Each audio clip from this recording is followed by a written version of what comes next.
संशोधन बिल पर आज सरकार की दूसरी परीक्षा है। आज राज्यसभा में दोपहर 1 बजे ये बिल पेश किया जाएगा। पास कराने के लिए 119 सांसद चाहिए, जबकि एनडीए के पास 125 सांसद हैं। यानी राज्यसभा की परीक्षा भी आसानी से पास होने की उम्मीद दिख रही है। माना जा रहा है कि आज ही ये बिल राज्यसभा में पास हो जाएगा। इसके बाद राष्ट्रपति के हस्ताक्षर होते ही ये कानून बन जाएगा। इससे पहले कल आधी रात को लोकसभा की मंजूरी मिल गई। देर रात लोकसभा में वक्फ संशोधन बिल पास हो गया। दोपहर करीब 12:15 बजे चर्चा शुरू हुई और रात 1:42 पर वोटिंग हुई। वक्फ बिल पर जीत हासिल करने में मोदी सरकार की रणनीति सटीक और सही रही। सहयोगी दल बीजेपी के साथ डटे रहे हैं। कल लोकसभा में बिल पास हो चुका है। रात तक यह मैराथन चला और उसके बाद आज नजर राज्यसभा पर होगी। आज ही पास होने की संभावना राज्यसभा में भी नजर आती है। शाह का बयान, कानून मानना पड़ेगा। तो वक्फ बिल पर 5 अपडेट भी जल्दी से आपको बता रहे हो। वैसे ने बिल की कॉपी फाड़ी, नाराजगी कई विपक्षी दल नजर दिखा रहे हैं, चाहे वो कांग्रेस की तरफ से राहुल गांधी भी हो। उन्होंने भी एक्स पर पोस्ट लिखा और अपनी बात कही कि इसका वो स्वागत नहीं करते। वहीं आपको बता दें राज्यसभा में 1 बजे पेश होना है। किरण रिजिजू राज्यसभा में पेश करेंगे वक्फ बिल। लोकसभा में कल रात तक वोटिंग होने के बाद इसे पास कराया गया। राज्यसभा में अब वक्फ संशोधन बिल जो है वो पेश होना है। आज ही पेश होगा क्योंकि 4 तारीख को ही ये जो सत्र है वो खत्म होना है। सरकार की कोशिश होगी इसी सत्र में इसे पास करा लिया जाए। उसका आगे का जो प्रोसेस है फिर राष्ट्रपति के पास जाएगा। वो मंजूरी होते ही ये कानून बन जाएगा।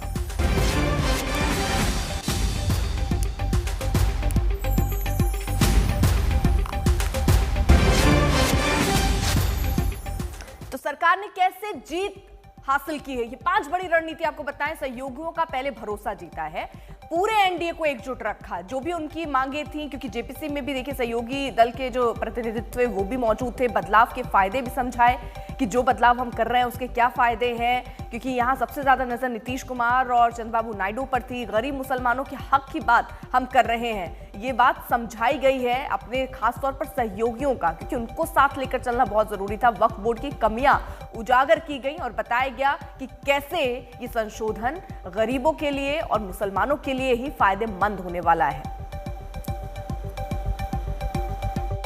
प्रश्न के जो सदर विरोध में ना के मेरे विचार में निर्णय हाँ वालों के पक्ष में, हाँ वालों के पक्ष में खंड 21 विधेयकांग बने। अब मतदान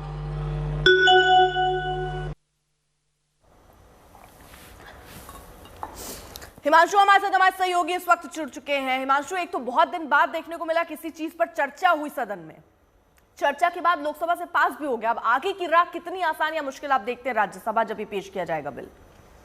मुझे लगता है कि राज्यसभा में सरकार को अर्पिता कोई बड़ी चुनौती का सामना नहीं करना पड़ेगा, क्योंकि राज्यसभा में जो कुल मत हैं वो 250 हैं, उनमें से 4 सीट वैकेंट है, यानी कि आपको 124 का नंबर चाहिए सरकार को इस बिल को पास कराने के लिए। और मुझे लगता है 125 का आंकड़ा जो है सरकार के पास है।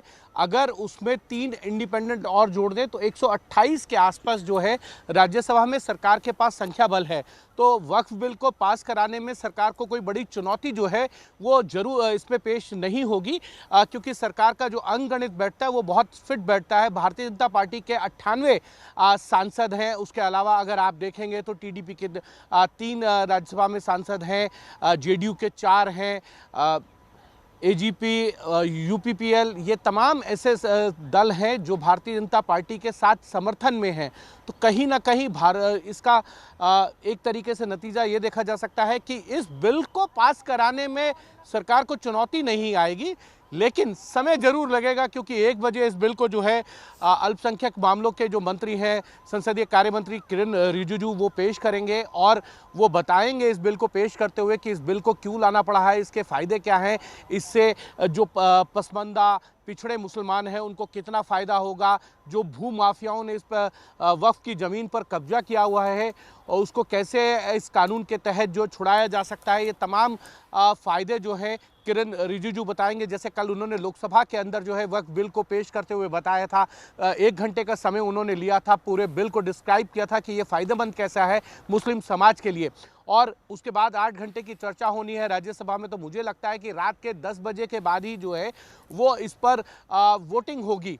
और क्लॉज बाय क्लॉज जब वोटिंग का आता है कि अमेंडमेंट्स जो मूव किए जाते हैं उस पर वोटिंग, तो कल जो है 3 बार जो है वो अमेंडमेंट्स पे जो है वो डिवीज़न मांगा गया, डिवीज़न यानी कि वोटिंग मांगी गई है, तो उससे समय लगता है। और अगर कोई अमेंडमेंट पे डिवीज़न मांग लिया जाए किसी संसद सदस्य के द्वारा और उस पर वो ये वोटिंग हो तो 10 से 15 मिनट का समय लगता है, क्योंकि पहले जो है वो डिजिटली जो है वोटिंग होती है और उसके बाद अगर किसी सांसद सदस्य ने कोई गलत बटन दबा दिया है तो उनको पर्ची दी जाती है और पर्ची के अंदर फिर वो करेक्ट करते हैं, फिर उनके जो व्हिप हैं उस पर्ची को कलेक्ट करके जो है सेक्रेटरी जनरल को देते हैं, फिर करेक्शन की जाती है और फिर फाइनल नंबर्स जो है वो चेयर की तरफ से जो है अनाउंस किए जाते हैं। तो उस पूरे प्रोसेस में एक डिवीजन